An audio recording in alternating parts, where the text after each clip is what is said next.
Well, shalom, friend. We're counting the Omer, and tonight we count day 19 of the Omer. Over the past couple of weeks, we've been thinking about Exodus 34, verses 6 and 7, where God describes himself. We Jews see this as the attributes of God, and for good cause, because God says, this is what I'm like. So here are the attributes of God as they're given by himself in Exodus 34, verses 6 and 7. And the Lord passed before Moses, and proclaimed. So God said this, the Lord God, merciful and gracious, long-suffering, abounding in goodness and truth, keeping mercy for thousands, forgiving iniquity and transgression and sin, by no means clearing the guilty, visiting the iniquity of the fathers upon the children and the children's children, to the third and fourth generation. So we have these attributes. First is the Lord.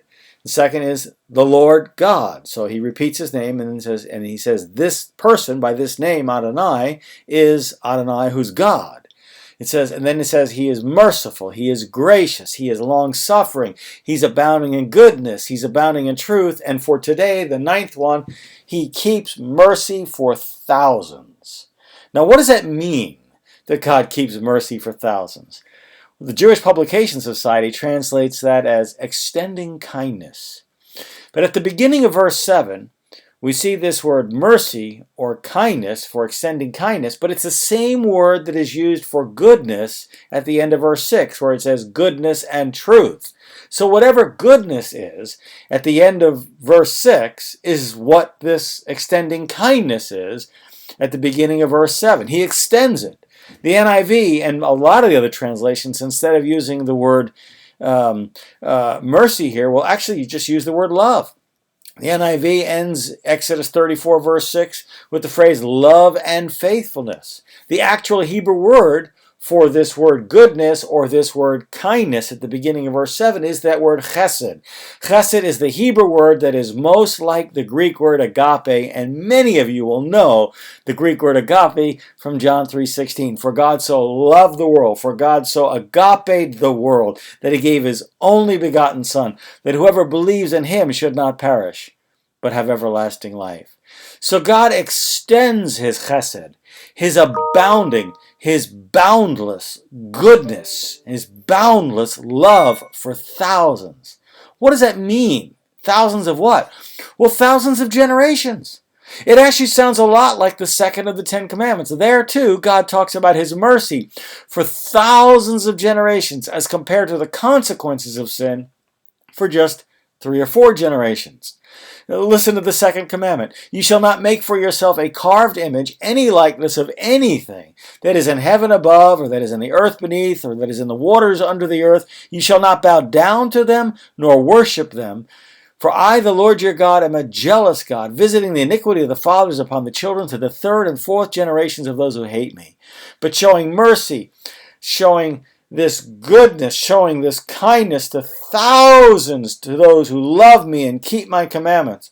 The point is that God's goodness is boundless and his punishment is limited. And in other words, God is offering this kind of boundless forgiveness throughout the generations. In Romans 11, verse 28, Paul said this, he said, concerning the gospel, they, referring to Israel, are beloved for the sake of the fathers. Think about that. Abraham lived 2,000 years before Paul wrote that in Romans 11. And Paul said that it was because of Abraham and Isaac and Jacob, because of the fathers, God still loved Israel 2,000 years later. In other words, God is looking for ways to set people free from generational curses. And that means also that God is looking for ways to tie people to the generational blessings of their ancestors. In other words, God really wants to bless you and your family. So hey, let's get in on this blessing by blessing him. And then let's obey him by counting the Omer on day 19. So first the blessing. Blessed are you, Lord our God, King of the universe, who has sanctified us with his commandments and commanded us concerning the counting of the Omer.